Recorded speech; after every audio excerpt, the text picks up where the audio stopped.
என் நெஞ்சில் குடியிருக்கும்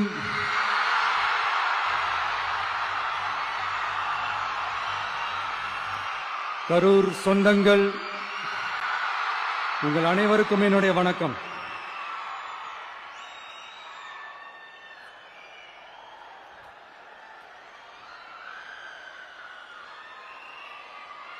ஒரு மனுஷன் லைஃப்ல எவ்வளவு பெரிய ஒரு உயரத்துக்கு போனாலும் மனசளவுல சில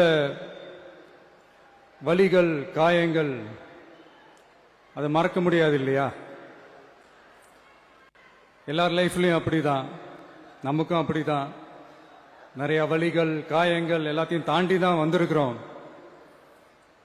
ஆனா எல்லாத்தையும் விட ரொம்ப ஜாஸ்தியான அந்த வலியும் அந்த காயமும் எனக்கு அந்த கரூர் சம்பவம் தான்.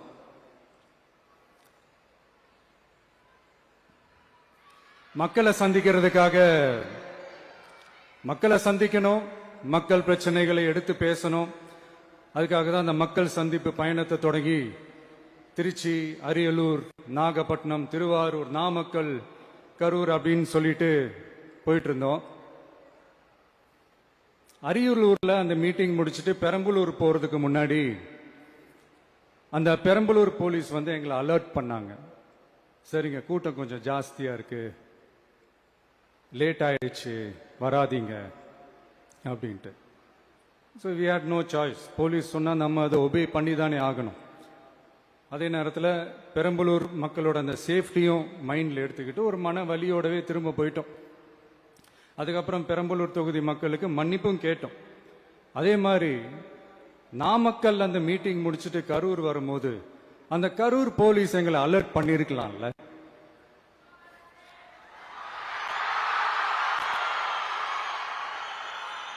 இல்ல சார், இங்க எதிர்பார்த்ததை விட கொஞ்சம் கூட்டம் அதிகமா இருக்கு, கண்ட்ரோல் பண்ண முடியல, வராதீங்க.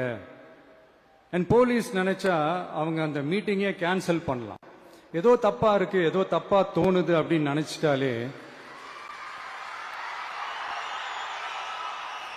they have all the rights to cancel the meeting. எங்ககிட்ட கேட்கணும்லாம் ஒன்றும் அவசியமே கிடையாது. ஆனா அதையெல்லாம் எதுவுமே செய்யாம அந்த ஹைவேல இருந்து அந்த ஸ்பாட்டுக்கு போலீஸே எங்களை உள்ள கூட்டிட்டு வந்து விட்டு அந்த நாடகம்லாம் இருக்கு பாருங்க.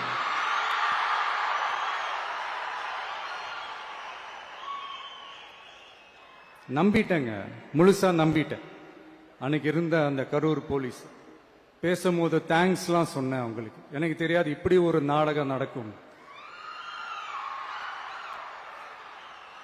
இதுக்கெல்லாம் யார் காரணம்?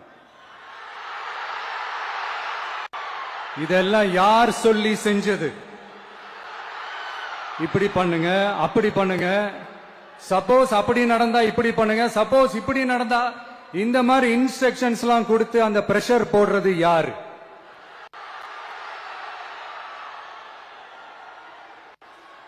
அந்த சம்பவத்துல நம்ம யாரெல்லாம் இழந்திருக்கோம் தெரியுமா? ஒரு டிவியில என் படமோ பாட்டோ வந்துச்சுன்னா, அம்மா விஜய் மாமா, அம்மா விஜய் மாமா அப்படின்னு சொல்லி அவங்க அம்மா கிட்ட சிரிச்சுக்கிட்டு அந்த டிவி ஸ்கிரீனை போய் தொட்டு முத்தம் கொடுத்துக்கிட்டு என் அக்கா தங்கச்சிங்களோட தங்க பிள்ளைகளை இழந்திருக்கோம்யா.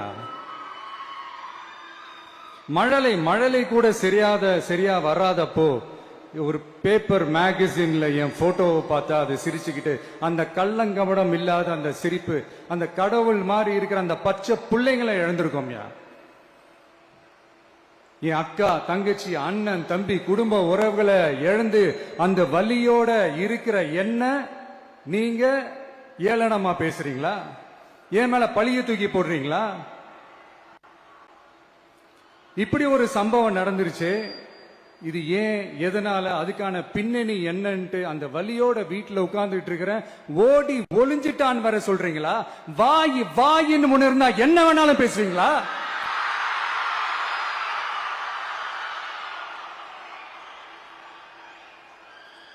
மக்களே, நான் உங்களையே கேட்கிறேன். அன்னைக்கு அத்தனை கிரௌட் இருந்துச்சு, அந்த கிரௌடுக்கு தகுந்த மாதிரி போலீஸ் பாதுகாப்பு கொடுத்தாங்களா? இந்த இடத்தை எடுத்துக்க சொல்லி நாங்க தான் சொன்னோம்னு ஒரு போலீஸ் ஆபீசர் பேட்டி கொடுக்கிறாரு. அதுக்கு என்ன அர்த்தம்? இவ்வளவு வலி, இவ்வளவு காயங்கள் கொடுத்துட்டு பழிய தூக்கி நம்ம மேல போட்டுட்டு அதுல ஒரு அரசியல் ஆதாயம் தேடுறீங்களேயா? இதுல வாய் கூசாம சட்டசபையில ஸ்டாலின் சார் நம்ம மேல திருப்பி விட்டு அங்க ஒரு அரசியல் செய்யறாரு. அதுக்கு என்ன அர்த்தம்? நமக்காக வந்திருக்கிற மக்களை காக்க வைக்கிறதுக்கு நான் ஒன்னும் ஆதாயம் தேடுற அரசியல்வாதி எல்லாம் கிடையாது. மக்களுக்காக அரசியலுக்கு வந்தவன் இந்த விஜய். எனக்காக எல்லாமும் கொடுத்த என் மக்களுக்காக எல்லாத்தையும் விட்டுட்டு மக்களுக்காக மட்டுமே அரசியலுக்கு வந்தவன் இந்த விஜய். அவங்களுக்காக நன்றி கடன் செலுத்துறதுக்காக மட்டுமே அரசியலுக்கு வந்தவன் இந்த விஜய். உங்களுக்கு தான் இந்த விஜய் பத்தி நல்லா தெரியுமே. ஆனா நம்ம எல்லாருக்குமே இத்தனை வலிகள் காயங்கள் கொடுத்தவங்களுக்கு இந்த 2026 தேர்தலில் தக்க பதிலடி கொடுத்துட்டீங்க. ஆனா அது மட்டுமே பத்தாது மக்களே, அது மட்டுமே பத்தாது. காலகாலத்துக்கும் எழுந்திருக்கவே முடியாத அளவுக்கு நிரந்தரமான ஒரு பதிலடியை நீங்க கொடுத்துக்கிட்டே இருக்கணும்.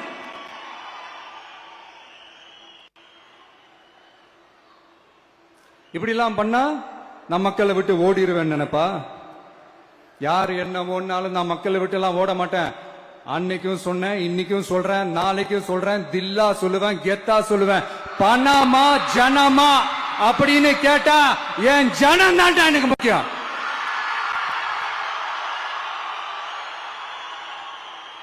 மக்களே, உங்களோட எனக்கு இந்த காசு பணம் முக்கியமா என்ன? இவ்வளவு குறைகள் நம்ம மேல சொல்றாங்களே, இப்ப நான் சொன்ன மாதிரி அவங்களால ஓபனா சொல்ல முடியுமா? அந்த தில்லு இருக்கா, திராணி இருக்கா? ஒரு கிடையாது. ஆனா நம்ம மக்கள் அமைச்சு கொடுத்த நம்ம அரச குறைகள் மட்டும் டிசைனா மாடல் மாடலா குறைகள் மட்டும் சொல்லுவாங்க. ஒவ்வொரு டிபார்ட்மெண்ட்லயும் அந்த பார்ட்டி ஃபண்ட், அந்த கட்சி நிதின்ற பேர்ல அடிக்கிற கொள்ளையெல்லாம் இந்த தீய சக்தியா இருக்கட்டும், தீந்து போன சக்தியா இருக்கட்டும், ரெண்டு பேரும் மாறி மாறி இதே தான் செஞ்சிட்டு இருக்கிறாங்க. இதுல ஒரு ஹைலைட் காமெடி என்னன்னா, சட்டசபையில பேசும்போது பார்ட்டி ஃபண்டுன்னு தான் சொன்னேன். அது எந்த பார்ட்டி, என்ன ஃபண்டு, யாரு, என்ன பேரு எதுவுமே சொல்ல. பார்ட்டி ஃபண்டுன்னு சொன்னவனை எடுத்தாங்க பாருங்க ஒரு ஓட்டம். எனக்கே ஃபர்ஸ்ட் புரியல, ஏன்பா ஓடுறாங்க? அப்படி என்ன நம்ம சொல்லிவிட்டோம்? அதான் அந்த குற்றம் உள்ள நெஞ்சுக்கு தான் குறுகுறேங்கும். இது எப்படி இருக்கு தெரியுமா? எங்க அப்பா பீரோக்குள்ள இல்ல, எங்க அப்பா பீரோக்குள்ள இல்ல அப்படின்னு சொல்ற மாதிரி. ஐயோ, ஏன் கேக்குறீங்க? இவங்களோட செம்ம கூத்தா இருக்குங்க, செம்ம ஃபன்னா இருக்கு. சென்னையில ஒரு பாலம் கட்டுறதுக்காக நார்மலா ஆகிற செலவை விட அதிக செலவுல, கிட்டத்தட்ட டபுள் மடங்கு செலவுல ஒரு டெண்டர் ஒன்னு விட்டுருக்கிறாங்க. அதையெல்லாம் தோண்டி எடுத்து அதெல்லாம் இப்போ கண்டுபிடிச்சு கேன்சல் பண்ணியிருக்கிறோம். இன்னும் எத்தனை கோடி ஊழல், எத்தனை லட்சம் கூடல் தோண்ட தோண்ட வருமோ எங்களுக்கே தெரியல. ஒவ்வொரு முகமுடியா கிழியுது. ஐயோ, இந்த விஜய் ஒவ்வொரு கதையா எடுத்து வெளியில விட்டுருவான் போலின்ட்டு திரும்புற பக்கம்லாம் கதறல் கதறல் கதறல். காதல் இருந்து ரத்தம் வராத குறை. ஆமா, இப்படி ஊழல்லே ஊறி போனவங்க இப்படிதான் இருப்பாங்க. இந்த 50-55 நாட்கள்ல அங்க செஞ்ச சில விஷயங்கள் சட்டசபையிலே எடுத்து சொன்னேன். பட் இங்க ஒரு சில விஷயங்கள் சொல்லணும்னு நினைக்கிறேன். இந்த மின்சாரத்துறையில இதுக்கு முன்னாடி போட முடியாம இருந்த அந்த பதவி உயர்வை இப்பதான் எங்களால போட முடிஞ்சது. அதுக்காக ஒரு அக்கா அழுதுகிட்டே ஒரு நன்றி சொன்னாங்களே, அதெல்லாம் உங்க கண்ணில் படாது அந்த வீடியோலாம். குறை சொல்றவங்களுக்கு அடுத்து லஞ்சம்லாம் ஒழிக்க முடியாது, ஊழல்லாம் ஒழிக்க முடியாது, அதெல்லாம் பிளட்டிலேயே ஊறி போய் இருக்கு அப்படின்னு சொன்னவங்க போய் ஒவ்வொரு கவர்மெண்ட் ஆபீஸா பாருங்க. ஒரு பைசா லஞ்சம் இல்ல, ஒரு பைசா ஊழல் இல்ல. வேலையெல்லாம் சும்மா டக்கு டக்கு டக்கு நடக்குது. ஒரு பெரியவர் ஒருத்தர் சொல்றாரு, தம்பி வேலையெல்லாம் நடக்குது, ஆனா அதையும் தாண்டி எங்களுக்கு மரியாதை கொடுக்கறாங்க தம்பி, உட்கார வச்சுலாம் பேசுறாங்க. இதெல்லாம் இதுக்கு முன்னாடி நடந்ததே இல்ல. அவனை போய் பாரு, இவனை போய் பாரு, இந்த ஆபீசரை போய் பாருன்னு சொல்லி அலைய விடுவாங்க. இப்ப லஞ்சம் இல்ல, ஊழல் இல்ல, வேலையெல்லாம் உடனே நடக்குது. மக்கள் அப்படி ஒரு பெருமூச்சு ஒண்ணு விடுறாங்க. அதை பார்த்து நமக்கு அப்படி ஒரு ஹாப்பினஸ். இதுக்கு மேல என்ன வேணும்?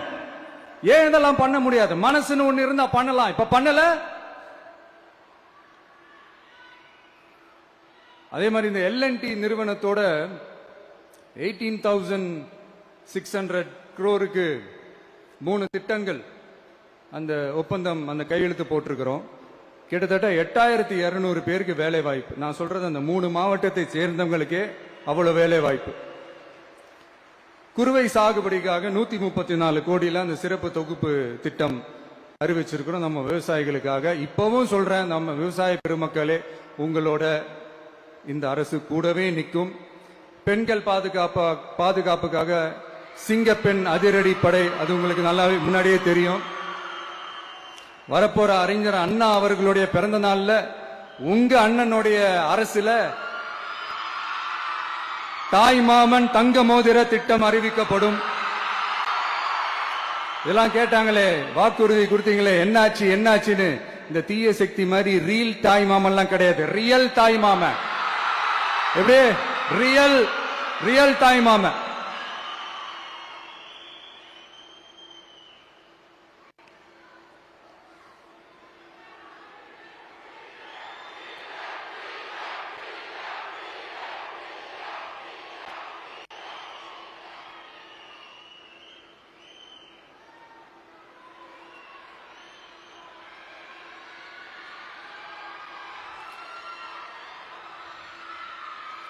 இந்த தீய சக்தியை பத்தி, அவங்க நிர்வாகத்தை பத்தி ஒரு வெள்ளை அறிக்கை ஒன்று வெளியிட்டோம்ல, அது ஷார்ட் அண்ட் ஸ்வீட்டா சொல்லணும்னா, ஒரு ஓட்ட பாத்திரத்துக்குள்ள தண்ணி ஊத்திக்கிட்டே இருந்திருக்கிறாங்க. பாத்திரம் எம்டியாவே இருந்திருக்கு, ஆனா ஊத்துன தண்ணி தான் எங்க போச்சுன்னு தெரியல.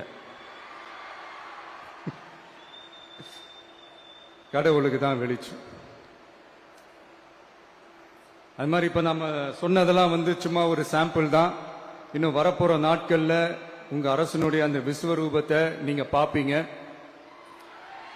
அடுத்து வாயத் தொடங்க சிஎம். அடாடா, உங்க சிஎம் நெஞ்சிலேயே குத்திட்டு வந்தீங்க பாருங்க, அதெல்லாம் வேற லெவல். பேசுங்க பேசுங்கன்றீங்க, பேசுனா எந்திரிச்சு ஓடிடுறீங்க. இனிமே பேச ஆரம்பிக்கிறதுக்கு முன்னாடி என்ன பண்ணணும் அப்படின்னா, ஒரு நண்பர் ஒருத்தர் சொன்னார், மாண்புமிகு பேரவைத் தலைவர் அவர்களே எல்லா டோரையும் இழுத்து லாக் பண்ணுங்க அப்படின்னு சொல்லிட்டு தான் பேச்ச ஆரம்பிக்கணும் போல் இருக்கு. ஏன்னா பேசிட்டு இருக்கும் போது எந்திரிச்சு ஓடிடுறாங்க. 5 நிமிஷம் பேசினதுக்கே குளத்தூர்ல கொத்து பரோட்டா போட்டாங்க. இதுக்கு மேல பேசினா மொத்தமா முடிஞ்சிடும், பாத்துக்கங்க. நாம அரசியல் பேசினா விஜயெல்லாம் அரசியல் பேசலாமா அப்படிங்கிறது. சரிப்பா, நமக்கு எதுக்கு வம்பு, நம்ம பாட்டுக்கு நம்ம வேலையை பார்ப்போம், எதுக்கு அவங்கள பத்தி பேசிக்கிட்டு அப்படின்னு இருந்தா விஜய்க்கு அரசியலே பேச தெரியல அப்படிங்கிறது. இப்படியே மாறி மாறி மேகதாது அணையை பத்தி என்ன தெரியும், விஜய் அதை பத்தி பேசல.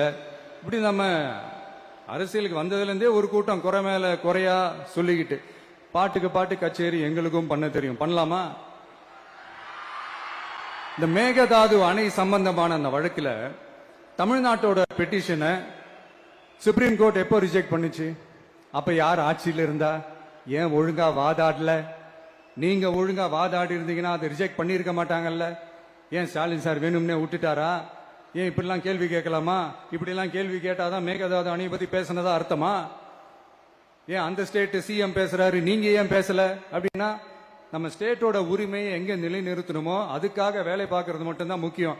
சும்மா சவால் விட்டுக்கிட்டு சீண்டி பார், நான் யார் தெரியுமா, தொட்டு பார், இப்படிலாம் பேசிக்கிட்டு இருந்தா வேலைக்கு ஆகாது.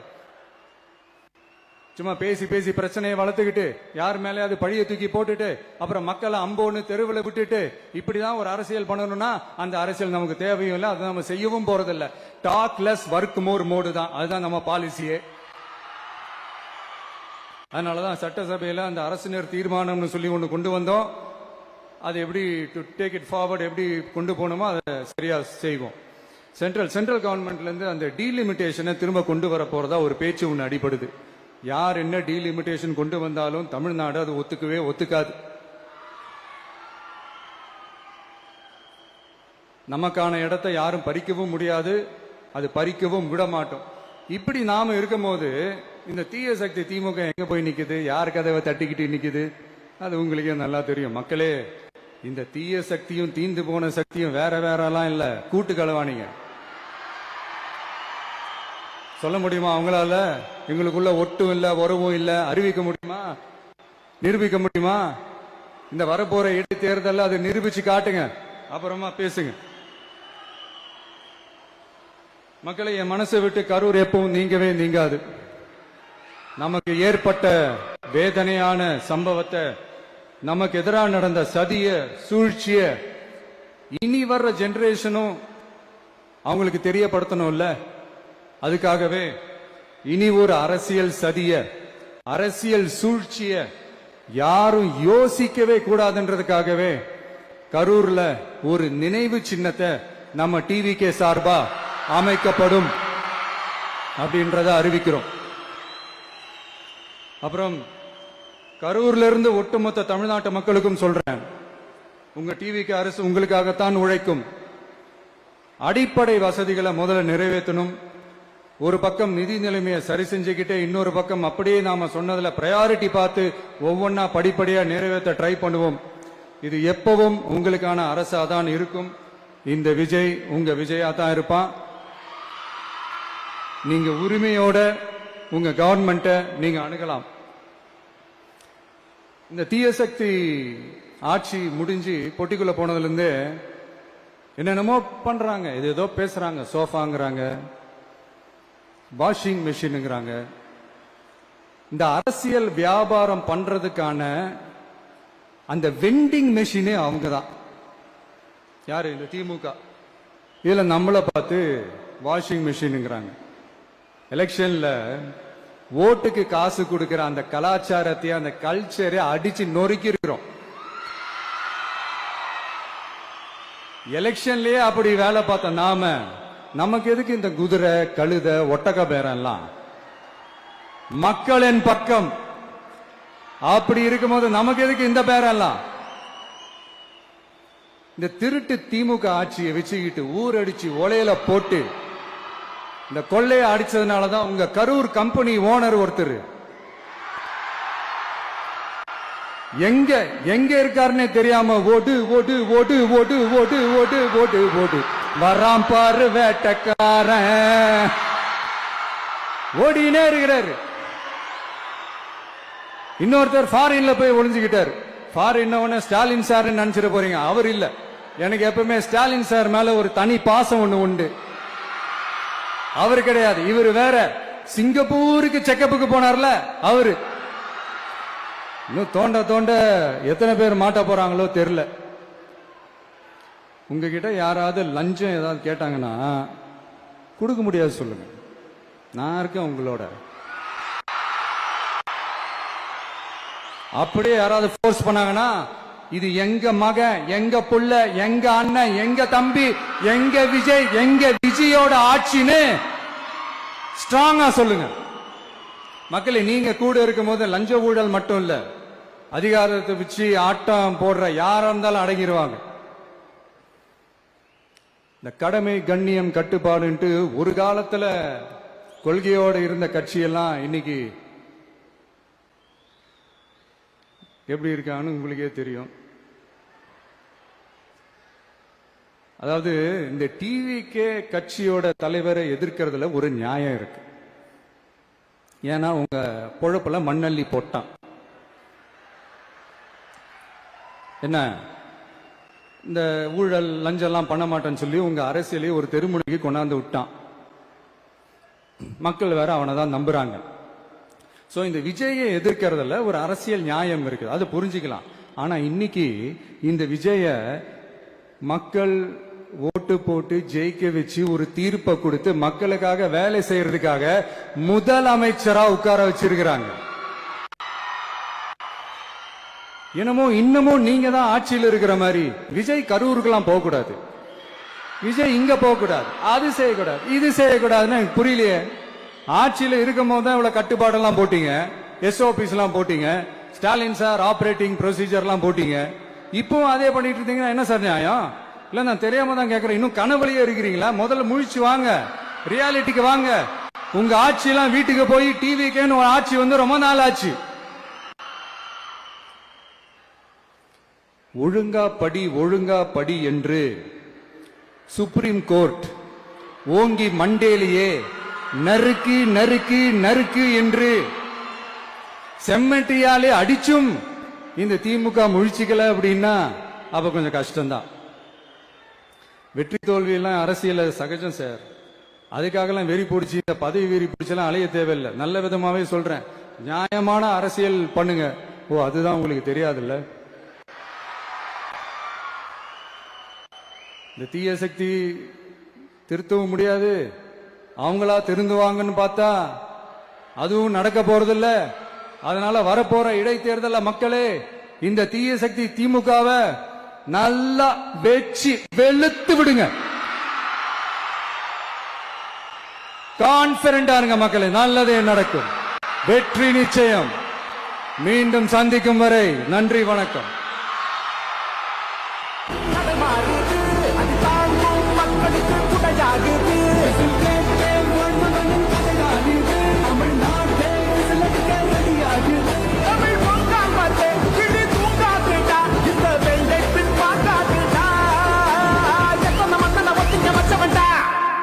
நான் தன்னந்தனியாளு, நீயாள நம்ம பாரு. கொஞ்சம் நகர்ந்தானா இங்க எட்டு தோடி பேரு. போலீஸ் கேட்டு எங்க விசில் சத்தம் கேட்டு நல்லா வந்தா வாட நீ விசில் கடி ஓட்ட.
உங்க விஜய் நான் வர விசில் அடிக்க ரெடியா?